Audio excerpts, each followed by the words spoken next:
자, 여러분 반갑습니다. 오늘 시험 범위 마지막 시간, 네 번째 시간, 반도체 소자에 대해서 한번 알아보도록 하겠습니다. Let's go.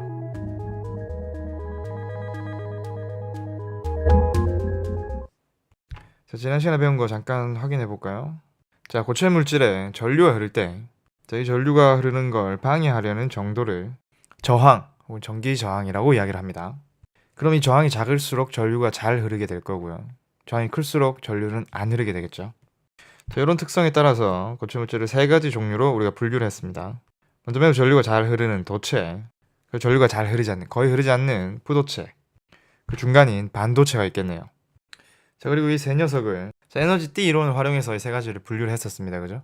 그래서 가전자 띠, 전도 띠 이런 말들이 나왔었죠. 자, 오늘은 그 중에서도 이 반도체에 대해서 좀 더 자세하게 한번 알아보도록 하겠습니다. 자, 이게 무슨 게임이에요? 오버워치죠, 그죠? 이런 오버워치 게임이나 혹은 요새 많이 하는 배틀그라운드. 자, 이런 고사양 컴퓨터 게임을 하기 위해서는 이런 컴퓨터로 할 수 있을까요? 아니죠.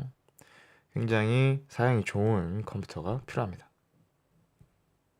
자, 컴퓨터 부품에는 CPU를 비롯해서 그래픽카드 여러 가지들이 들어가지만 이런 전자기기들은 전부 다 반도체로 구성이 되어 있다는 겁니다. 자, 이렇게 대부분의 전자기기에 쓰이는 반도체 내부 구조는 어떻게 생겼는지 한번 알아보도록 하죠. 자, 먼저 구조를 파악하기 위해 오리와 개를 가져왔어요. 오리는 원자 핵이고요. 개는 전자입니다. 전자는 원자 핵 주변을 이런 식으로 돌고 있습니다. 자, 물질의 종류에 따라서 이 전자의 개수는 달라지게 되는데요. 실리콘을 한번 가져와 보죠. 자, 실리콘은 이 전자를 몇 개를 가지고 있는 녀석이냐? 자, 이 전자가 14개가 있는 녀석입니다. 자, 이걸 다 그리기 너무 힘드니까 제일 바깥 궤도에서 돌고 있는 4개만 우리가 나타내 보도록 하죠. 자, 이런 실리콘 원자들은 굉장히 많이 있을 거란 말이에요. 그죠? 그러면 이 실리콘 원자 2개만 표현해 보도록 합시다. 자, 이렇게 되어 있죠? 자, 근데 이 전자 한 놈, 이 멍멍이 한 마리는 굉장히 튀기를 좋아하는 녀석이야. 그래서 이 원자의 속박을 벗어나서 바깥으로 이렇게 튀어나가 버리게 됩니다. 뿅, 뿅. 그러면 이 전자가 원래 있던 자리는 비어있게 되겠죠?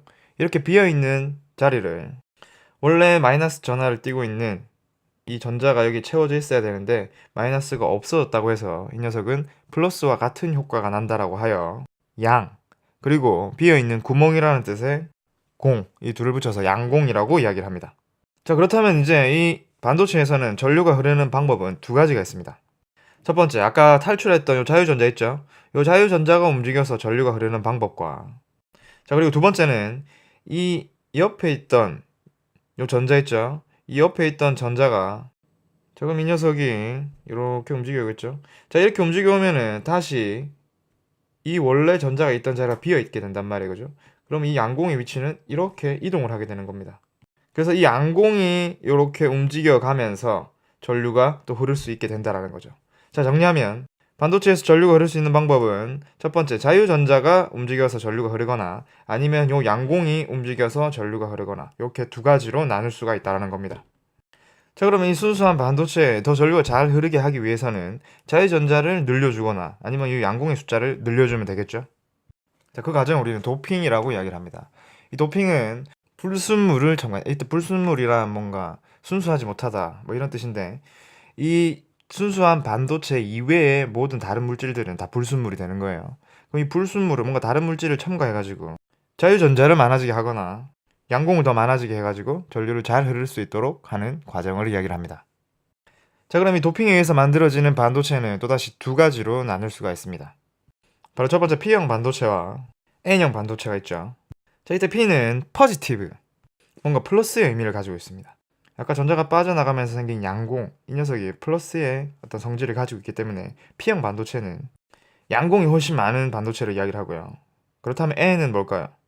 네거티브, 마이너스라고 생각하시면 됩니다. 마이너스 전기를 띠고 있는 전자를 이야기를 하는 거겠죠. 여기에는 자유전자가 양공보다 훨씬 많게 되는 거죠. 자, 그러면 이 도핑에 의해서 만들어진 요 2가지 P형 반도체와 N형 반도체는 순수한 반도체보다 양공이나 전자들이 많기 때문에 전류가 훨씬 더 잘 흐를 수 있게 되는 겁니다. 자, 이 P형과 N형 반도체를 활용해서 만들어진 반도체 소자는 보통 이제 대표적인 게 2가지가 있습니다. 바로 첫 번째, 다이오드와 트랜지스터가 있죠. 자, 다이오드에 대해서 먼저 한번 볼까요? 다이오드는 굉장히 단순합니다. 이 P형과 N형 반도체를 두 개를 붙였어요. 끝이에요. 트랜지스터는요, P형과 N형을 붙여주고 이렇게 하나를 더 연결해서 세 개의 반도체로 만들어진 소자입니다. 혹은 왼쪽에 N형 반도체를 붙여가지고 이런 식으로 만들 수도 있고요. 그래서 트랜지스터는 여기에 PNP 트랜지스터와 NPN 트랜지스터 이렇게 나눠주기도 하죠. 그 다음에 다이오드는 이렇게 P형과 N형을 붙였다고 해서 PN 접합 다이오드라고 이야기도 하죠. 여기서는 PNP, NPN 전부 다 P형 반도체와 N형 반도체를 합쳐서 만든 거예요. 자, 그럼 먼저 다이오드에 대해서 한번 알아보도록 합시다. 자, P형과 N형을 붙였죠? 확대를 해서 한번 볼까요? 자, P형 반도체에는 전자보다 양공의 숫자가 훨씬 많고요. 자, 여기엔 전자들이 훨씬 많습니다. 자, 그러면 이제 여기에 전류를 흐르게 만들 건데요. 자, 전류가 흐른다는 이야기는 여기에 건전지를 연결해 줘야겠죠? 이때 건전지를 연결하는 방법이 이제 두 가지가 있을 거예요. 첫 번째는 이렇게 왼쪽이 플러스고 오른쪽이 마이너스네요. 자, 그러면 다른 방법은 어떤 방법이 있겠어요? 자, 또 다이오드 하나 가져오고요. 건전지를 이렇게 연결했습니다. 자, 이번엔 오른쪽이 플러스 왼쪽이 마이너스네요. 자, 그럼 두 경우에 어느 쪽이 전류가 흐르고 어느 쪽이 전류가 안 흐르는지 우리가 한번 알아보도록 합시다. 자, 먼저 왼쪽 상황을 한번 볼까요? 자, 일단 N형 반도체부터 볼게요. 자, N형 반도체 안에 들어가 있는 요 전자들은 마이너스 전기를 띠고 있다, 그죠? 자, 그럼 마이너스 전기를 띠고 있기 때문에 이 녀석들은 어느 극으로 빨려갈까요? 그렇죠. 플러스 극 쪽으로 이렇게 다가가게 되겠죠. 그리고 P형 반도체 안에 양공들은요.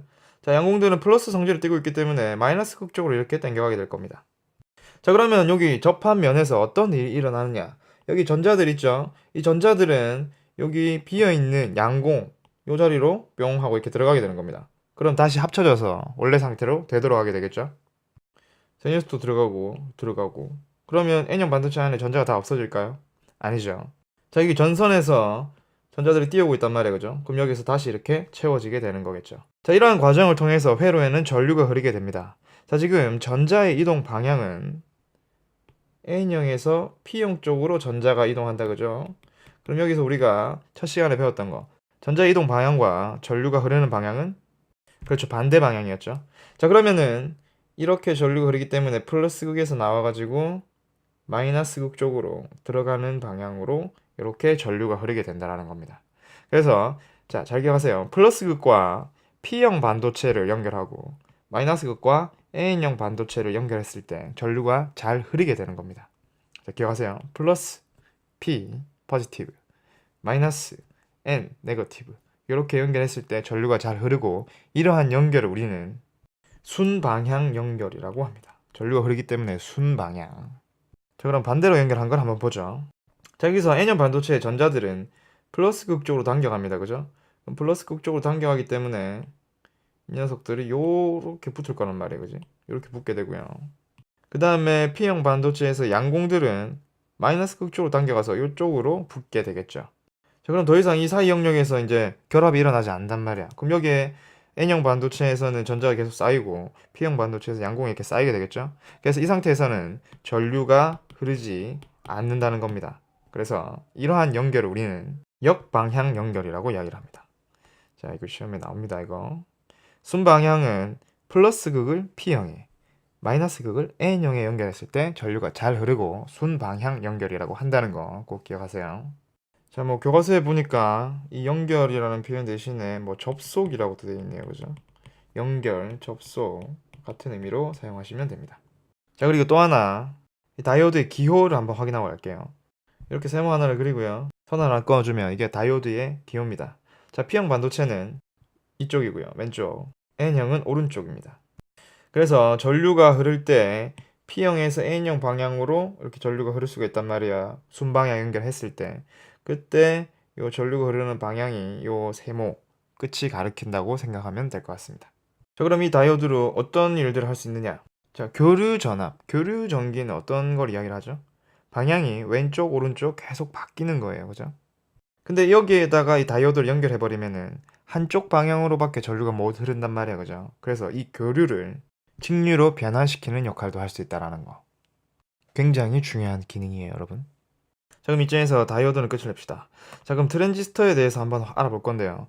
자, 뒤에 이제 트랜지스터에 대한 내용들이 쫙 나오는데 이 내용은 사실 여러분들이 너무 어려워할 것 같아서 트랜지스터의 간단한 구조 그리고 할 수 있는 일이 어떤 일들이 있는지 간단하게 정리하고 끝내도록 하겠습니다. 자, NPN 트랜지스터를 가져왔어요. 자, 근데 그림에서 보다시피 이 사이에 있는 P는 굉장히 두께가 얇습니다. 자, 그럼 여기 이제 무슨 짓을 하느냐 하면 저 왼쪽에 있는 P와 N에 건전지를 연결할 겁니다. 순 방향으로요. 자, 순 방향으로 연결하려면은 P형 반도체는 어떤 극에 연결이 돼야 됩니까? 좋아요. 플러스 극이죠. 이런 식으로 연결이 되겠네요. 그죠? 그럼 여긴 전류가 흐를 거란 말이에요. 그지? 자, 전자를 다시 가져왔어요. 전자 너무 크네요. 자, 지금 현재 왼쪽에 있는 요 NP, 자, 이 부분에서는 순 방향으로 연결이 되어 있기 때문에 전류가 흐릅니다. 그죠? 근데 트랜지스터는 이렇게만 연결된 게 아니에요. 연결이 하나 더 있습니다. 이런 식으로 연결되어 있습니다. 자, 이 위에 연결된 이 건전지들은 이 전자들을 어느 방향으로 움직이게 합니까? 그렇죠. 플러스 극으로 움직이게 합니다. 오른쪽으로 이렇게 움직이게 할 거고요. 그 다음 요 아래 연결된 요 건전지는요. 여기 있는 전자들을 이렇게 움직이게 또 할 거란 말이에요. 그지? 이렇게. 그러면은 무슨 일이 일어나느냐? 원래는 요 전자들이 이렇게 P형 반도체를 따라가지고 이런 식으로 아래로 이렇게 내려가야 되는데 이 P형 반도체가 굉장히 얇기 때문에 아래로 내려가지 않고 이 녀석들을 지나쳐서 이렇게 훅 하고 넘어가 버리게 되는 겁니다. 그럼 여기에서는 지금 P형에서 N형으로 넘어가니까 역방향으로 지금 움직이고 있는 상황이에요. 이게 너무 얇아서 훅 하고 이렇게 넘어가면서 여기에 전류가 엄청나게 많이 흐르게 되는 겁니다. 자, 그럼 이때 이 트랜지스터의 각각의 명칭은 이제 결정이 되는데요. 자, 왼쪽 부분, 이 부분은 이미터고요. 여기는 베이스, 여기는 컬렉터가 되는 겁니다. 자, 그럼 전류가 흐르는 방향을 한번 정리해 볼게요. 컬렉터로는 전류가 이제 들어가는 방향이죠. 전자 이동한 방향과 반대 방향이기 때문에. 베이스에 흐르는 전류도 이렇게 들어가는 방향이고요. 이미터에 흐르는 전류는 나오는 방향이 되죠.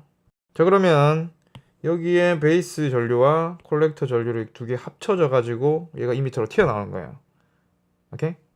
자, 그럼 이게 무슨 의미가 있느냐? 자, 여기 보면은 여기 베이스에 연결된 요 건전지 있죠? 이 녀석의 전압을 이렇게 조정을 해주는 거야, 위아래로. 조정을 해주면은 여기 베이스에 흐르는 전류가 바뀌겠죠? 베이스에 흐르는 전류가 바뀌면은 여기에 튀어나오는 이미터에서 나오는 전류도 바뀐다는 겁니다. 근데 이 녀석이 변화하는 요 폭과 이 녀석이 변화하는 폭을 비교를 하면은 이미터에 나오는 전류가 훨씬 변화의 폭이 크다라는 이야기야. 다시 말해서 베이스에서 우리가 막 요런 전기 신호를 보냈다 라고 하면 이미터로 나올 때는 이렇게 큰 전기 신호로 나오는 겁니다. 그래서 신호를 이렇게 증폭시켜주는 역할을 한다라는 거죠.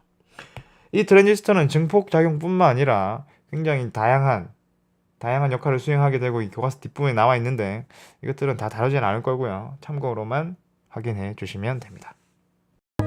자, 오늘 수업은 여기까지입니다. 사실은 요 반도체 할 때 여기에 대해서 좀 더 심화된 내용을 한번 좀 다루려고 했으나 이 동영상이 너무 길어질 것 같아가지고 다음에 기회가 있을 때 혹은 물리를 선택했을 때 좀 더 깊게 다루도록 하고요. 오늘은 여기까지 하도록 하겠습니다. 수고했습니다.